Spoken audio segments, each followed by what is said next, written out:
You're watching Ringside Wrestling.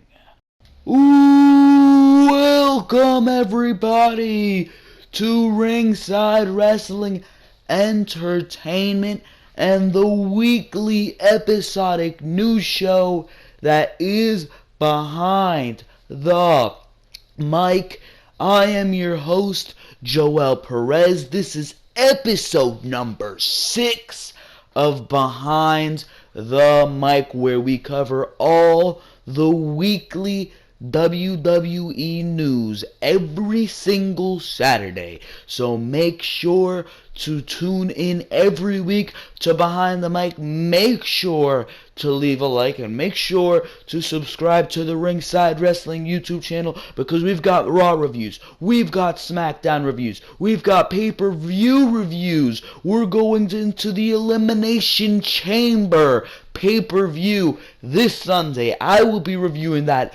Preview and predictions are live on the Ringside Wrestling YouTube channel, and make sure to go check out the Twitter account where you will get to know everything that has to do with this channel. When I put something in a playlist, it will be there. When I upload a video, it will be there. I also live tweet with Monday Night Raw and Smackdown and pay-per-views and NXT TakeOver specials, which I review as well. So I do all that stuff, everything that has to do with the WWE, you will find it here on Ringside Wrestling.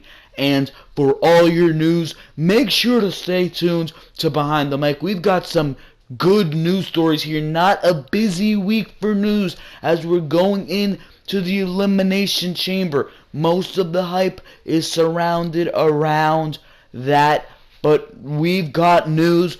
Vince McMahon, he made his conference calls, the yearly conference calls, or the quarterly conference calls, I should say. He was doing his conference calls with investors. A lot of news came out of that. News about 205 Live came out of that. News about Vince McMahon and drafts being made throughout. How he said it would be interesting for drafts to be made. So we're going to talk about that. We're going to read the news article and talk about that. Kane apparently went down with an injury. Apparently there's going to be a new Elimination Chamber structure or design at the Elimination pay-per-view. So we're going to talk about that. And of course, we've got Seth Rollins. Apparently his match is still on with Triple H. What is going on with that? We're going to talk about that. I'm going to give you an update on Seth Rollins. And for now, let's go right into the show. Behind the Mic, episode 6, right here on Ringside Wrestling. Let's go into the show. Vince McMahon teases WWE Stars switching brands. Let's talk about it. Vince McMahon participated in a call with investors after WWE's fourth quarter earnings results dropped today. WWE announced that 2016 marked a record year for revenue for the company. During the earnings calls, one of the most interesting topics that Vince spoke about was the possibility of WWE Stars changing brands. McMahon first spoke about the company's recent brand split. He says that the split is going extremely well and seems very happy with it so far. He mentioned that Smackdown Live has led to huge ratings increases for the show. It has also brought in new fans that are watching strictly one brand or the other. One of the interesting parts was when he spoke about talent possibly crossing over from Raw to Smackdown or vice versa. Vince notes that this would be a way to keep things fresh. He specifically used Roman Reigns as an example, saying that when or if Reigns jumped to SmackDown from Raw, it would be a big deal and freshen up storylines for both shows. He also says that the brand split has given talent a chance to shine more so than they would when the rosters were combined. Who would you like to see switch brands after WrestleMania 33? Would you like to see any trades? Let us know in the comment section below. So that is the article right there. Vince McMahon teasing superstars switching brands. And we really haven't seen any superstars switching brands, any major superstars at least. Vince McMahon was talking about Roman Reigns here. That's obviously, at least in WWE's eyes, a big star. Only thing we saw was fucking Jack Swagger switch over to Smackdown. Which, I mean, who cares about fucking Jack Swagger switching over to Smackdown? Not many, I'll tell you that much. Jesus Christ. But definitely, this is big that Vince McMahon is talking about it, about superstar switching brands. It would be huge to see a guy like Seth Rollins come from Raw to SmackDown. This could be really something that could change the fucking game. There's also the possibility of WWE doing a WWE draft. I know that has been rumored all around, not recently, but all around since the brand split started, about how WWE wanted to do another draft following WrestleMania even, which I know they did their last draft in July. That would be a lot sooner than expected, following WrestleMania even. So WWE is eager to change up these rosters to make fresh competition. I mean, you really need it when it comes to Monday Night Raw. SmackDown, whether you like it or not, does have a depleted roster if you think about it, but they've just utilized it and built up their stars so well that it really hasn't seemed like their roster really needs any additions. But I feel like after a while, they're gonna use all their fucking big stars. They're gonna have all the big matches done, and you're gonna need something to spice up not just SmackDown, but Raw as well. So the fact that this is being discussed is a big story in it of itself. The fact that this is in Vince McMahon's mind, that these, to create new and exciting matchups, you need to switch around the rosters a little bit. That is great. I would love to see a Seth Rollins come to SmackDown. I would love to see a Dean Ambrose go back to Raw. I would love to see a lot of that. Of course, if it were up to me, I would do another WWE draft, because that would be more exciting. That would generate ratings. That would really make this more exciting. And especially coming out of WrestleMania. WrestleMania is the most exciting time in WWE.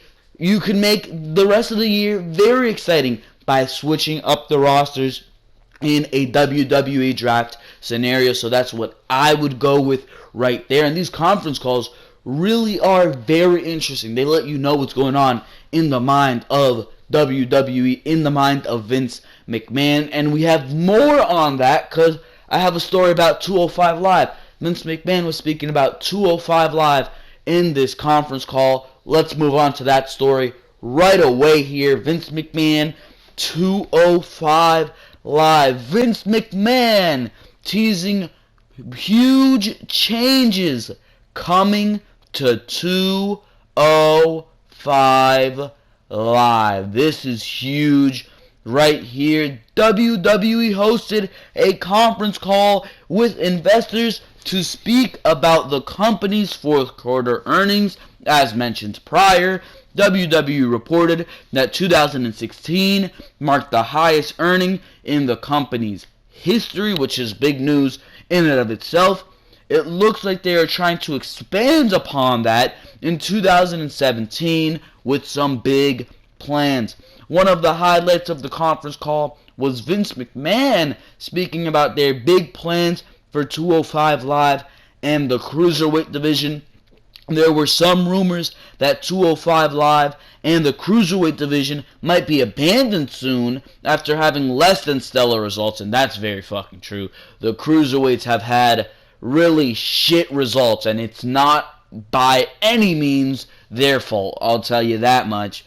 It appears as if this is not the case in the slightest. On the earnings call, Vince said the company has some big plans for 205 Live, planning to create new revenue from merchandise, licensing, and live events. These three things will turn 205 Live into a brand similar to NXT with their own merchandise, live events, and more. The idea is to make them into their own separate entity rather than just an extension of Raw or Smackdown. Vince didn't give a specific timetable, but this is something they are heavily discussing and figuring out right now. Pretty interesting that WWE is considering doing live events with strictly the Cruiserweight division. It will be interesting to see how this develops. WWE has already stated with merchandise for 205 Live. Started with merchandise for 205 Live, TJ Perkins has a shirt on WWE Shop, and they leave a link so you can buy it there, and we can assume that more will be coming. So there you fucking go. Vince McMahon, I think that's very, very big news if you ask me. They're planning on expanding 205 Live. I mean, the Cruiserweights really have not been very successful on Monday Night Raw. And what it sounds like from that report is like WWE wants to expand on the missed opportunity with the Cruiserweights, and they really want to make this into a launching pad. They really want to make revenue out of this opportunity. And if you can do that, that would be fantastic. How do you do that? Well, I have a fucking idea. Bring back a Rey Mysterio. Bring back a Chavo Guerrero. Really boost this Cruiserweight division up. Neville is a nice step going and boosting this Cruiserweight division. You got a name like Brian Kendrick. You have to now take that and put on fantastic matches. And that's why I think it's so important to showcase the Cruiserweights correctly, not just on 205 Live, but on Monday Night fucking Raw. Jesus Christ. And it gets me pissed off that we see every fucking week 3-minute Cruiserweight matches on Monday Night Raw. Because if you really showcase them on the A brands, that would make these superstars that they already have. You wouldn't need to bring in a Rey Mysterio. You wouldn't need to bring in a Kota Ibushi. You wouldn't need to bring in a Chavo Guerrero. You don't. You motherfucking don't. But since Monday Night Raw has fucking tarnished the Cruiserweights so much that they needed to start 205 Live to save the Cruiserweights of the misery they were fucking facing on Monday Night Raw. Since Monday Night Raw has fucked over the Cruiserweights so fantastically, this is necessary now. I mean, Vince McMahon, from what it sounds like here, wants to make revenue off the Cruiserweight division. He wants to make it like its own hour of television. He wants to make it a separate entity like NXT. And I like that idea, but at the same time, Cruiserweights have always been a division. They're not a show, if you ask me. It's a division. It's like a tag team division. It's like a women's division. You're not going to give the women their own show. You're not going to give the tag teams their own show. Why are you giving the Cruiserweights their own show? I don't understand that. I really don't. They should really be a part of either Raw and SmackDown, and the fact that Monday Night Raw does not want to utilize these motherfuckers in the Cruiserweight division, even though they desperately need segments to fill time on Monday Night Raw. They still fucking give them 3 minutes, 4-minute fucking matches. It's awful.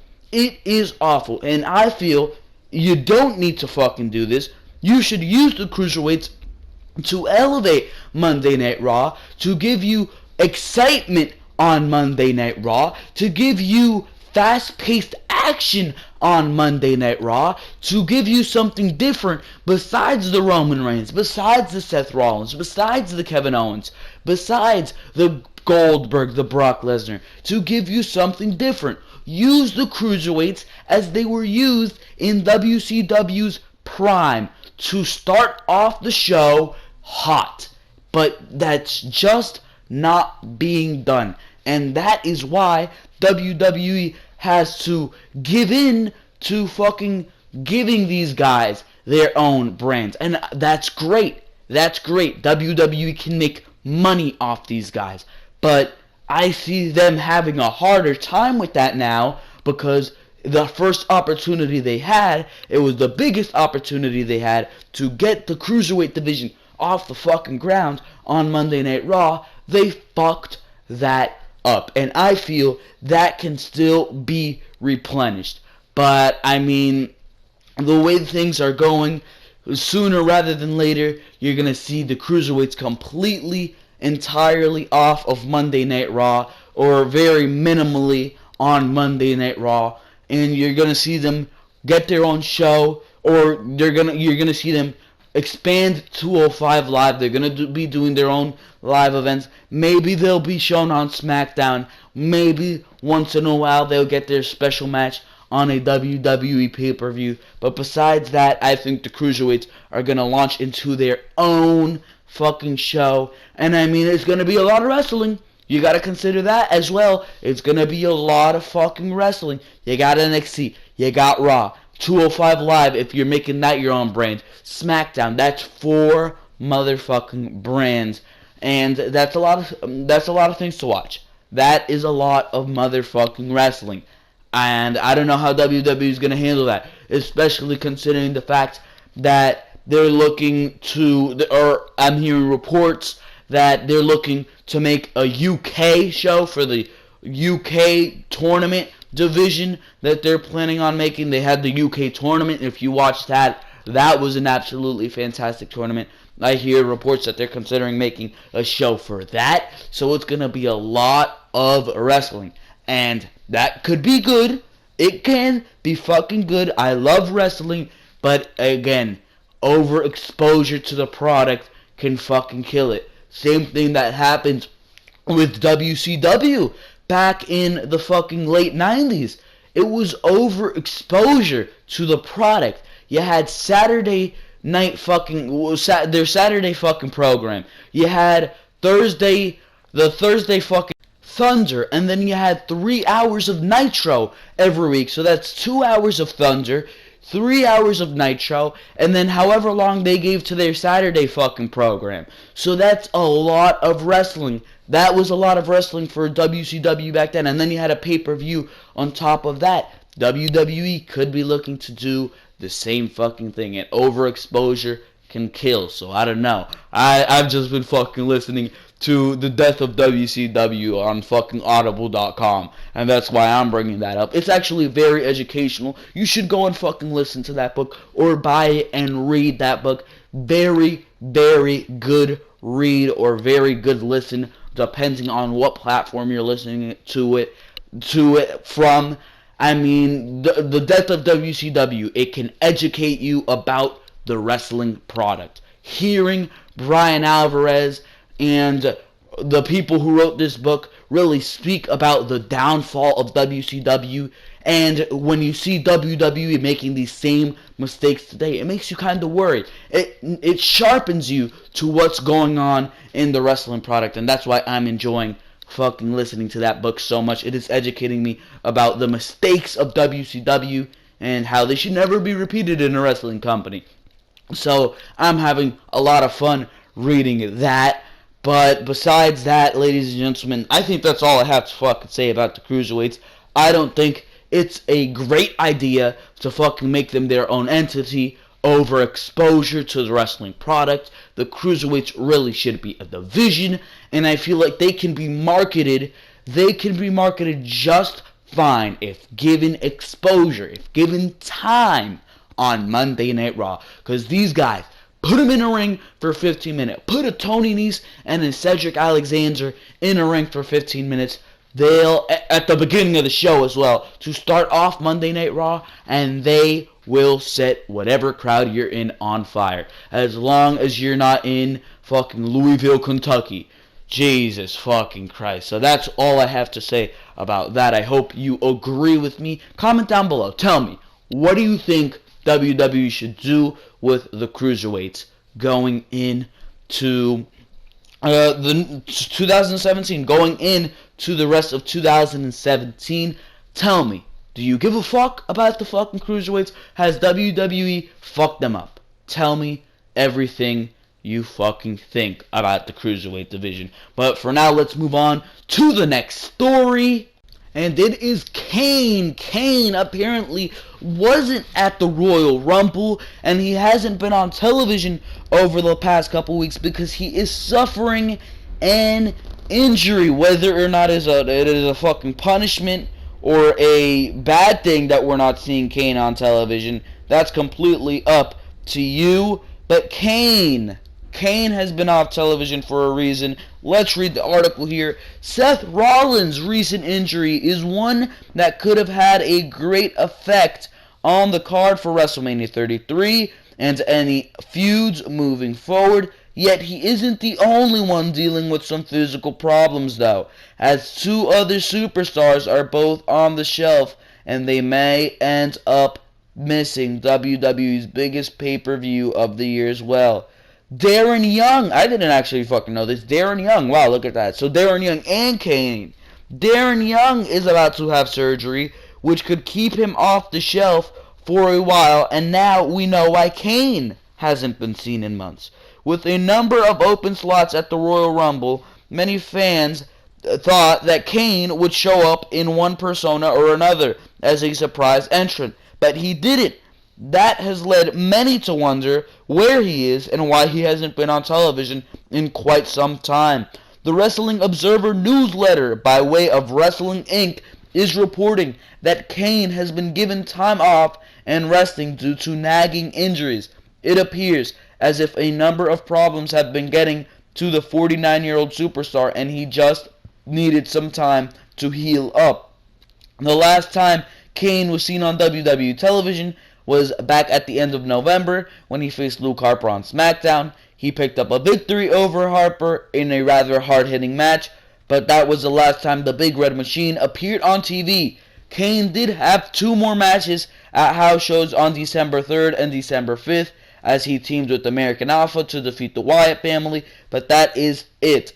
Now, this explains his absence in the Royal Rumble and why he has had no presence in WWE at all for 2 months. Another superstar has been off television for a few weeks now, and it's not like they were fucking gonna use him anyways, and that is Darren Young, who is also dealing with an injury. Unlike Kane, who has had a number of nagging problems, Young is dealing with something a bit more serious. Pro Wrestling Sheet is reporting that Darren Young is going to have surgery to receive some serious hardware, in the same way that Lex Luger had in his arm on Thursday morning. Young took to Instagram to advise he will be having surgery to repair his injured elbow.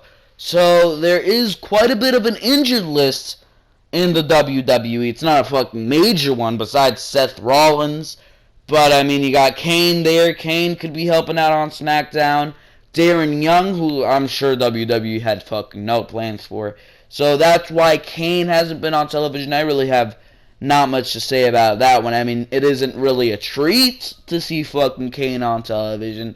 Same thing with Darren Young, who I didn't even know was injured. That went under the radar, I'll tell you that much. But there you fucking go. Both those superstars are injured. Let's move on to a bigger news story now. And it is Seth Rollins versus Triple H. And apparently Seth Rollins versus Triple H is still on for WrestleMania 33. That is very interesting news.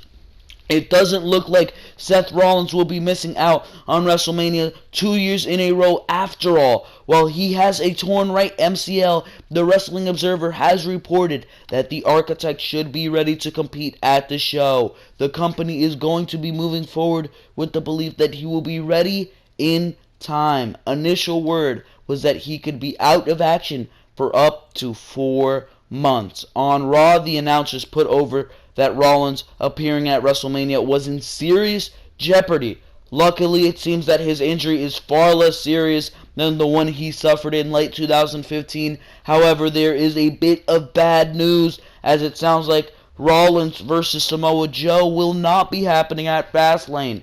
That was the initial plan, but the company doesn't want to rush Rollins back into action. That may actually work out for the better of both men, as neither of them should be losing a match at this point in time.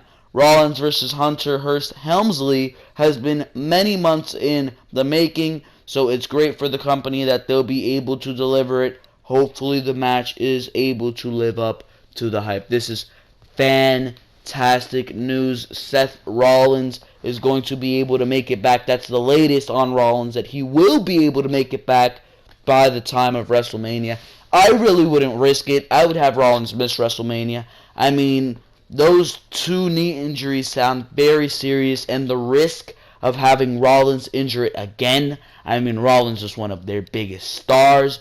Really, you should not have Seth Rollins going out and risking his career like that. But I mean, if he's going to be ready, if it was a minor injury, then by all means, it's going to be a huge WrestleMania match, and it really shouldn't be, it would really be unfortunate that Rollins would have to miss 2 WrestleManias, and at the same time that the WrestleMania card would have to be shaken up due to the fact that Triple H and Seth Rollins would be able to compete. So that is absolutely fucking fantastic news that Seth Rollins versus Triple H will be happening. Again, these are just reports, so these are rumors, strictly rumors, so I'm not sure if this is going to be happening, but the latest is that Seth Rollins will be able to make it, and if that's true, that is fantastic news, not just for the WWE, but for Seth Rollins, for everybody involved. So that is absolutely fantastic. That's probably going to be one of the more exciting matches on the fucking WrestleMania card, considering the fact that the rumored WrestleMania card, which I went over on last week's Behind the Mic, looked absolutely abysmal.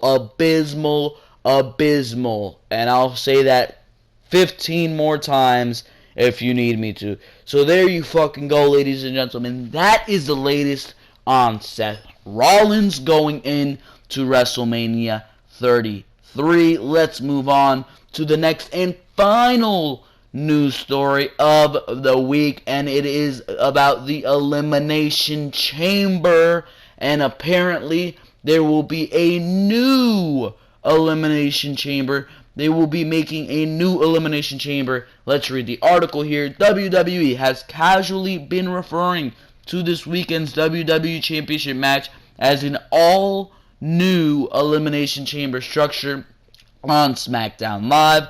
Brian Alvarez confirmed on Wednesday's Wrestling Observer Live that there have been some changes made to the structure. According to WrestlingNews.co, the Elimination Chamber concept has been dropped because of the logistics to having to set up the chamber in arenas.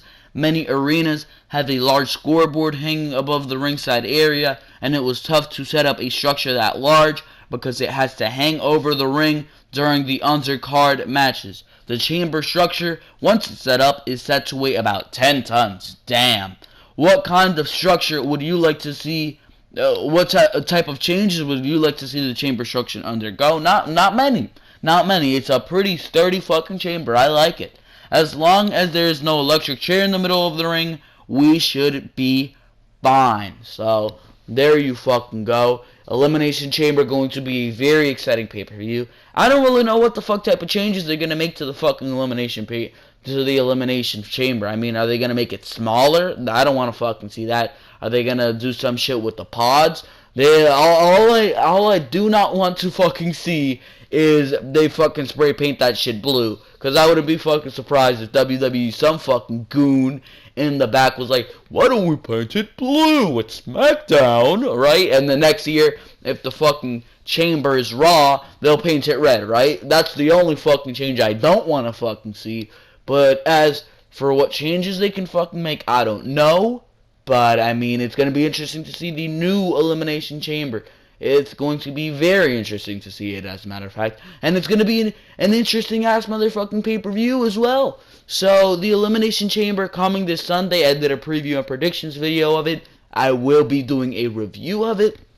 And that's pretty much Behind the Mic episode number 6, ladies and gentlemen. Not a lot of fucking news this week. I mean, going into a fucking WWE pay-per-view, going into the WrestleMania fucking pay-per-view in less than a month, you would think, or less than fucking 2 months, I should fucking say, Jesus Christ. But you would think that there would be more news fucking floating around, but not really. Everybody's just awaiting the fucking Elimination Chamber pay-per-view. We all think Bray Wyatt's gonna win it. Will WWE throw a curveball? We don't fucking know. It's gonna be interesting to see. But for now, ladies and gentlemen, this has been Behind the Mic episode numbers.